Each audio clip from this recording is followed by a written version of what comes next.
envelop you, and prepare to be immersed in a tale that will make you question every drop that falls in the silence of your own shower.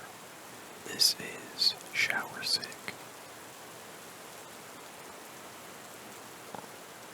He wasn't quite sure how to describe the smell. It wasn't so rank as to warrant his full attention, but at the same time, it always persisted. It was like a mosquito in a way. It was only annoying if he paid attention to it. And like any mosquito, Sam couldn't help but pay attention to it. The water steamed as it touched his skin, running down his slicked back hair. It wasn't boiling water, but it may well have been. Every study in the world could prove that hot showers were bad for you. It didn't matter to him. The shower was a place of reflection after all, and if Sam had to be alone with his thoughts, he would rather be comfortable while doing so. Thankfully, I won't have to be alone much longer, Sam thought to himself. He smiled as he pictured her face in his head, short, cute, and willing to spend the night. Just what he wanted out of a first date. Well, I really wouldn't call it a date per se. If it was a date, we'd be going somewhere. But she, what's her name again? Erica. Erica's coming straight here, which means we get a little more fun than we would on a traditional date. Sam glanced to his right at the bottle of shampoo resting on the shelf. And it also means you've got to get ready and stop hogging all that hot water hotshot. Sam moved for the faucet, but stopped. His nostrils flared as he picked up on the smell. He had done well to push it out of his attention span so far, but it hit him full on in that moment. He couldn't put his finger on it. He could smell it, that was for sure, but it was distant somehow, faint, like someone a few doors down was decomposing. A strong odor, but one that hadn't quite reached him just yet. I bet something died in the walls, probably a mouse or something. Though you'd think something like that would be a bit harder to smell from the shower. Sam looked around, not entirely sure what he was looking for in the first place. The shower was big enough. A large vertical cubicle big enough for two to fit comfortably. A purchasing point Sam had picked up on keenly. But not so large as to fit any potential harborers of the stench. Unless it's me. Sam stepped away from the shower head for a moment, raised his arm, took a quick sniff. He nearly recoiled in disgust as a result. Yep, it's me. Damn, I thought I shampooed already. Guess another round won't hurt, especially for Erica's sake. He wasn't so sure why exactly he was so concerned with impressing Erica. He would have his way with her. She would promise to keep in touch, and they'd mutually move on to separate bodies. Such was the cycle that Sam kept himself in. It was the only normality that he knew. He grabbed the shampoo, making sure to be much more thorough this time. The soap foamed and bubbled on his skin, running down his arms and legs as it mixed with the water on its way to the drain. He let himself soak for another few minutes, letting himself get lost in thought. Finally, he pulled back from under the shower head once more and went in for the final check on how he smelled. It had gotten worse. Sam stared at the shampoo bottle, still open from use. He suddenly became very aware of how harsh the water pressure was. Each individual droplet of water seemed to strike him like a BB pellet, assaulting him in a painful barrage he just couldn't get away from. It pelted his back, the hiss of the shower steam blaring like a truck's horn. He covered his ears, silently pleading for it to stop. It wouldn't. All the while, the smell seemed to rise. It reeked not of body odor, but of something stronger than that. It was suffocating, seemingly closing in all around him. The cubicle, lovingly selected to fit two, suddenly felt that much smaller as Sam's senses went into overdrive. His chest rose and fell, the water beating down on him as he struggled to make sense of what was happening. You're okay, Sam. You're okay. It's all the steam from the shower. It's just messing with your head. Yeah, that's it. Just gotta get out of here. Regaining control of his body, Sam powered through the smell and the sensory overload, reaching through the steady downpour from the faucet. He cranked it off, and all at once the cacophony of his mind fell silent. thundering water drops. No more claustrophobic shower. But still, that smell. Okay, whatever. I can deal with that later. For now, I just gotta clear my head. Sam reached for the sliding shower door, then stopped. He stared down at his arm as the smell grew sharper. There was a small dark spot on his arm. It could have easily been mistaken for a mole. Had a mole been there when he entered the shower? Sam looked at the dark spot, then realized something. Whatever it was spreading across the skin of his forearm. It was growing. Confused, Sam ogled the dark spot, slowly raising a finger to poke it. The skin that had darkened felt soft to the touch. When he applied pressure to it, it seemed to almost give way to the pressure. He pressed and pressed, feeling his fingers sink ever deeper into the dark spot. Then, finally, something gave. The darkened skin began to break open, the skin not so much ripping but more sagging as the pressure from his finger proved too much. Recoiling in horror, Sam quickly withdrew his finger from the wound, watching a glob of jet black viscera drip down his index finger.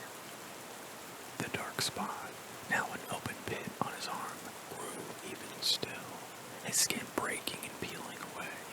The smell was now more pungent than ever before, the source of it having been exposed to open air.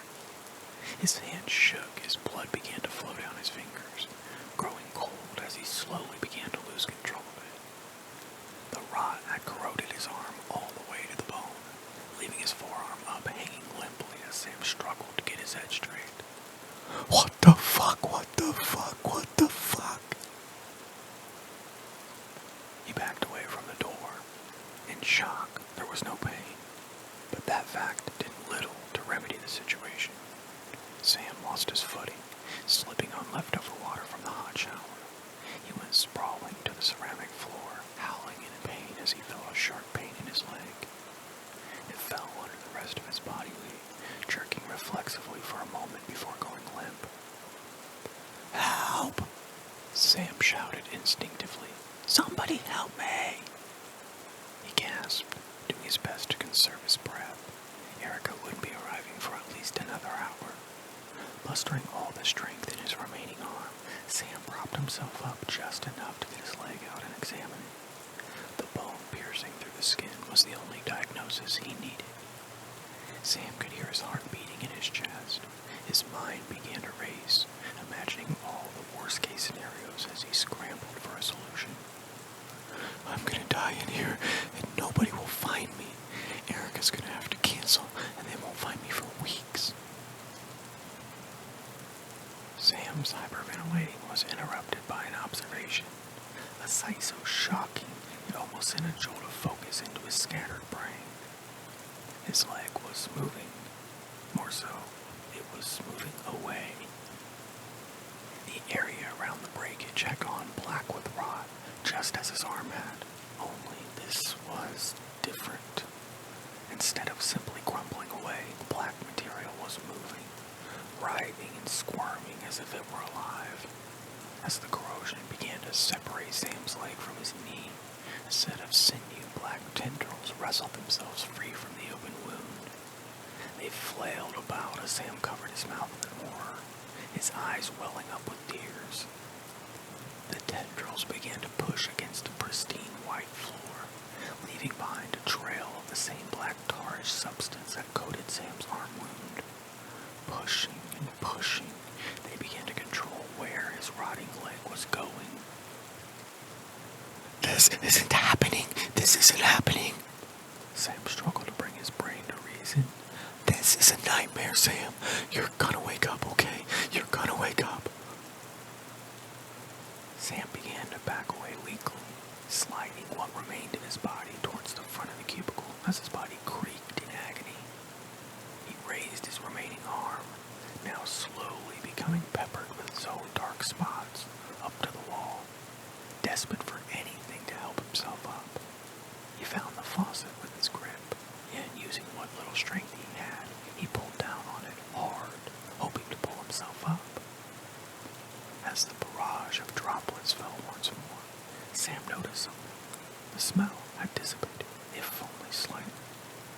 No longer as rotten and odorous as it had been when he first started showering, only a faint nuisance that he could tune out if he needed to. He stared down at his leg, only to find that it had stopped. The tendrils were prone on the ground as the water beat down on them. Then, slowly, they began to move.